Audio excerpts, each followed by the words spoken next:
Rain had a cruel way of making the school look worse than it already was. The halls of Blackwell High School reeked of bleach, blood, and secrets. An expensive private academy that only accepted two kinds of students, the elite and the ones they let in to destroy for fun. She was the second kind.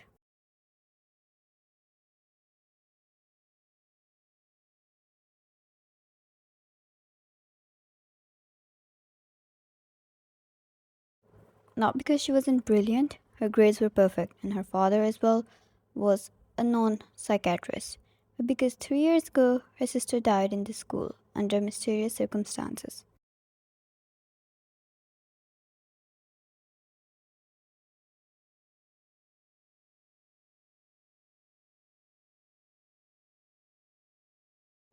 And her dad filed a case that threatened to bring down some very powerful families. She shouldn't have returned, but she needed answers. She needed revenge. They knew.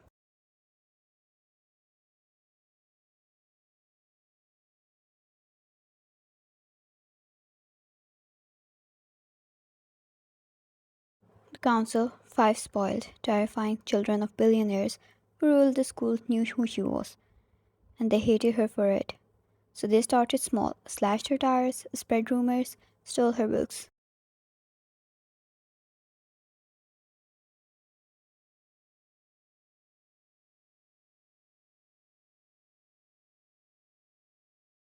Then one day someone slipped photos under her desk. Her sister, unconscious in the boys' locker room, bruised, barely dressed. The next day she found a note in her locker. You'll end up like her if you don't leave.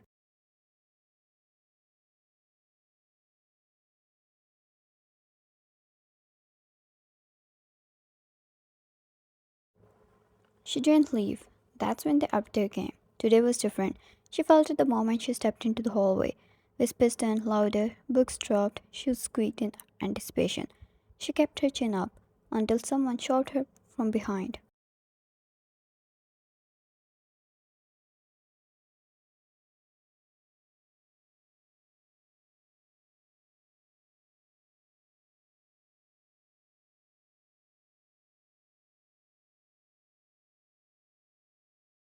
She stumbled, crashing into a locker, then another bush. She didn't see who it was. Laughter, a blur of faces, a sharp sting hit her cheek. Then the cry of a key or a ring. She tasted blood.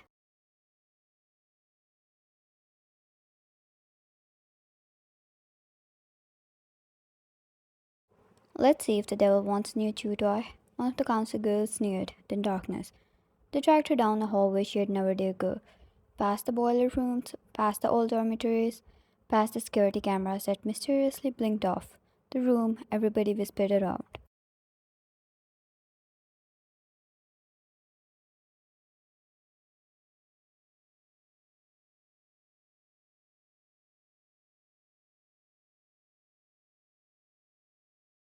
The one where Jungkook stayed. They called him the devil of the Black Whale.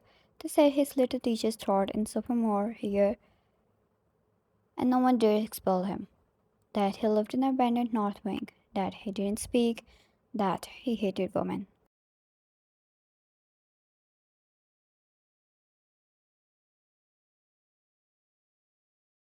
She threw her in, laughing, slammed the door, locked it.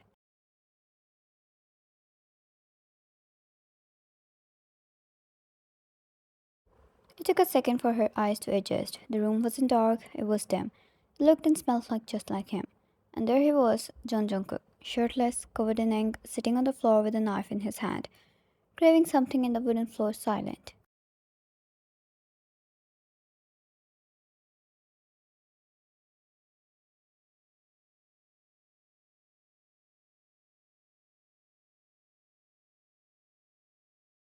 She stood, blood trailing down her chin, her knees scraped raw. He didn't look at her, didn't flinch, didn't move. So she did the only thing she clasped. A heartbeat passed, then another. Then she heard footsteps, one after another.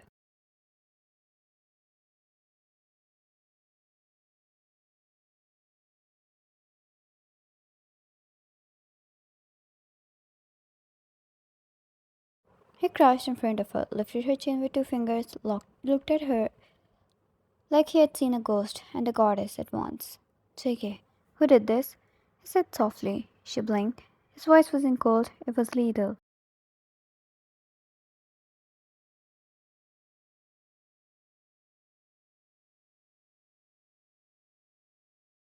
She didn't answer. He touched her wound gently with his thumb, blood smeared across the screen. He stared at her, then as if she was glass, he wrapped her in his arms and whispered into her ear like a voice sworn in hell.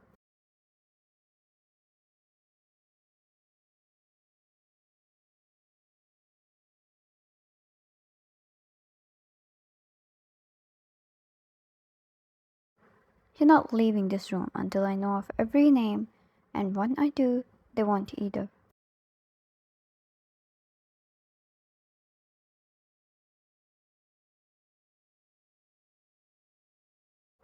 She didn't know how long he held her, long enough for the sting on her cheek to go numb, long enough for the warmth of his touch to feel safer than anything else.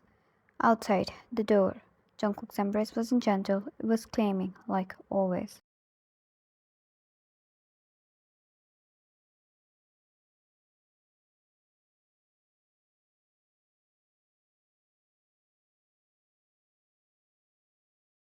Wine was never weak, but the weight of this word had started to crumble her into pieces, slowly, and every time he was there to mend her back into one again.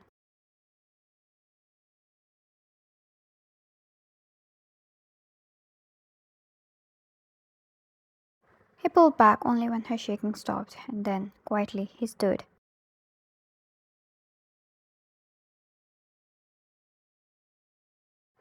He walked over to the corner of the room and pulled out a small metal box, rusted and locked with chains. He opened it like a ritual, revealing a lined notebook that looked more like a death note.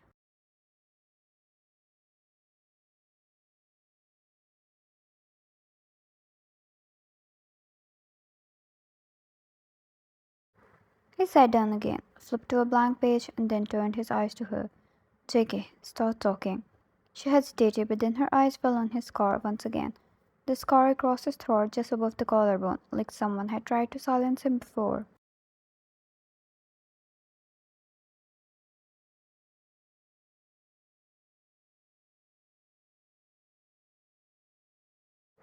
Like pain didn't scare him anymore, like he had already died and came back 100 times. That's the scar she had grown to love and touch. Even up to this day, Jungkook scared her sometimes, but he was also her only salvation.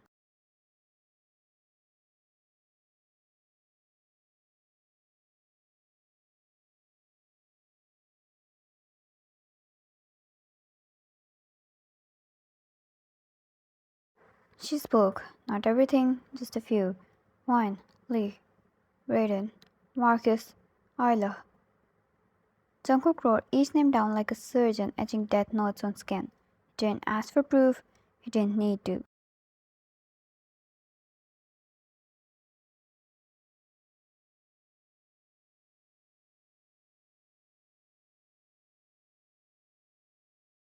JK, and the one who gave you the photos? He asked. Her throat tightened. She never told him the part. Wine, I don't know. I think it came from someone in the council, maybe the leader.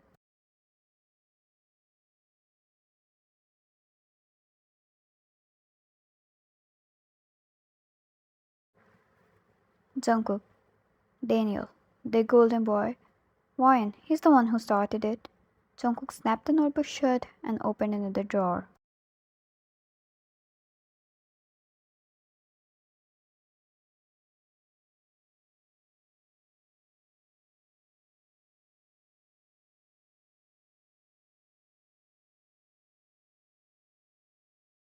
Wine, what are you doing? JK, preparing to break hell upon those who dare touch my wife.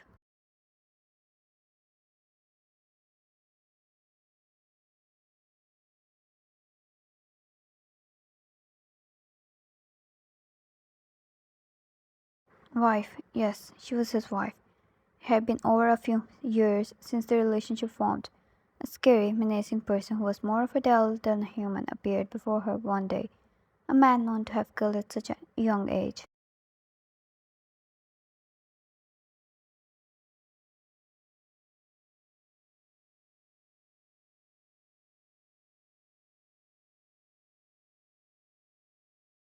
Mine belonged to a normal family. Marrying a murderer felt like ending her life. But she was forced by her parents, and so he was. The only difference was he agreed immediately after seeing mine. Mine still didn't know the reason why.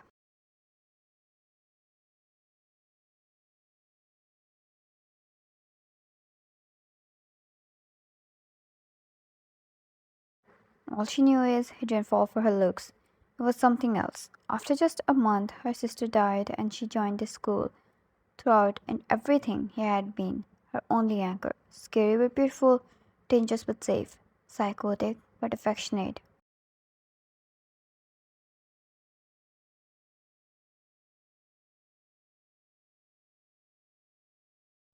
During school time, they usually stayed away, particularly because Jungkook didn't want her to be known as his wife and be feared among all. Respected her choice to be normal and blend with others.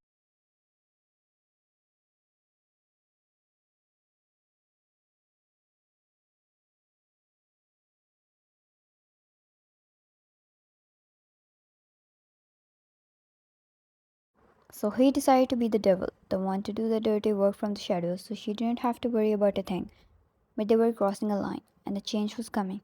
A hell. Hell he was going to descend upon them.